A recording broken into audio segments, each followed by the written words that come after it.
Hello everyone, welcome back to my channel. సీజన్లో దొరికే ఫ్రూట్స్ని తింటే హెల్త్కి మంచిది కదా.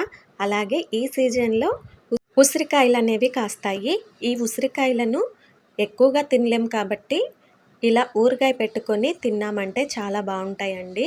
పెద్ద ఉసిరికాయలతో కాకుండా ఇలా చిన్న చిన్నగా ఉండే ఉసిరికాయలు కాస్తాయి కదా, అలాంటి ఉసిరికాయతో పెట్టిన ఊరగాయ ఇది. సేమ్ మామిడికాయ ఆవకాయ పెడితే ఎలా ఉంటుందో ఆ టేస్టే వస్తుంది ఈ ఉసిరికాయ ఊరగాయ కూడా. చాలా తక్కువ ఇంగ్రీడియంట్స్తో ఊరగాయ అయితే మంచి టేస్ట్ అయితే ఉంటుందండి. వేడి వేడి అన్నంలో కలుపుకొని తిన్నామంటే ఆ టేస్టే వేరే. ఉసిరికాయల్లో సి విటమిన్ అనేది ఎక్కువగా ఉంటుంది. మనం ఇలా విడిగా తినలేం కాబట్టి ఇలా అప్పుడప్పుడు ఊరగాయ పెట్టుకొని తిన్నామంటే చాలా బాగుంటుంది, హెల్త్కి కూడా మంచిది. ఇక్కడ ఈ ఉసిరికాయలు వచ్చేసి మా ఇంటి ముందు చెట్టుకి కాసిన ఉసిరికాయలండి. ఇన్ని ఉసిరికాయలు కాస్తాయని నేనైతే అస్సలు ఎక్స్పెక్ట్ చేయలేదు. కొన్ని ఉసిరికాయలు అయితే తినేయొచ్చు, ఇన్ని ఉసిరికాయలు తినడం కష్టం కదా, కాబట్టి ఊరగాయ పెడదాం అనుకున్నాను. కోసిన ఉసిరికాయలన్నీ ఇలా ఒక బౌల్లో తీసుకొని వాటర్ వేసి ఒక 2 సార్లు నీట్గా వాష్ చేసేసుకోవాలి. ఇలా వాష్ చేసుకున్న తర్వాత వాటర్ అంతా తీసేసి తడి లేకుండా ముందు ఉసిరికాయలను ఒక క్లాత్లో వేసి చక్కగా తుడుచుకోవాలండి. తడి ఉంటే ఊరగాయ పాడైపోతుంది కాబట్టి ఇలా తడి లేకుండా క్లాత్తో నీట్గా తుడుచుకొని ఒక ప్లేట్లోకి తీసుకోవాలి. మీరెప్పుడు ఇలా ఉసిరికాయ ఊరగాయ పెట్టి ఉండకపోతే మాత్రం డెఫినెట్గా ఇలా ఒకసారి ట్రై చేయండి. చాలా త్వరగా అయిపోతుంది ప్రాసెస్ కూడా. నేను ముందుగా స్టవ్ ఆన్ చేసి కడాయి పెట్టి ఒక 1 స్పూన్ వరకు మెంతులు వేస్తున్నాను. అలాగే 2 స్పూన్స్ వరకు ఆవాలని వేస్తున్నాను. మెంతులు ఫస్ట్ ఒక 1 మినిట్ వరకు వేగిన తర్వాత ఆవాలను యాడ్ చేసుకోవాలి. ఆవాలు త్వరగా వేగిపోతాయి కాబట్టి ముందు మెంతులను వేసి కొంచెం వేగిన తర్వాత ఆవాలను కూడా వేసేసి వేయించుకొని ఇలా మిక్సర్ జార్లో వేసుకొని ఫైన్ పౌడర్లా గ్రైండ్ చేసి పక్కన పెట్టుకోవాలి.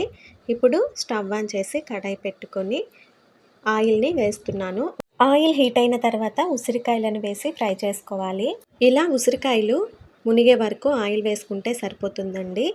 ఇప్పుడు మీడియం ఫ్లేమ్లో పెట్టి ఉసిరికాయలను ఒక 3 to 4 మినిట్స్ వరకు ఫ్రై చేసుకోవాలి. త్వరగానే మగ్గిపోతాయి ఉసిరికాయలు, చిన్న చిన్నవి కాబట్టి ఎక్కువ టైం అయితే పట్టదు. ఆయిల్లో వేసే ముందు ఉసిరికాయలు అస్సలు తడి లేకుండా వేసుకోండి.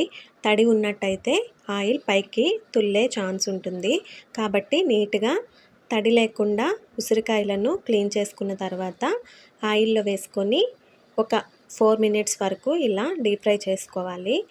చూసారా, ఉసిరికాయలు కలర్ కూడా చేంజ్ అయ్యాయి. ఈ విధంగా ఫ్రై అయితే సరిపోతుంది. ఇప్పుడు వీటన్నింటినీ ఒక బౌల్లోకి తీసేసుకోవాలి. మనం ఊరగాయ దేంట్లో పెట్టుకుంటామో ఆ బౌల్లోకి ఉసిరికాయలన్నీ తీసేసుకోవాలి.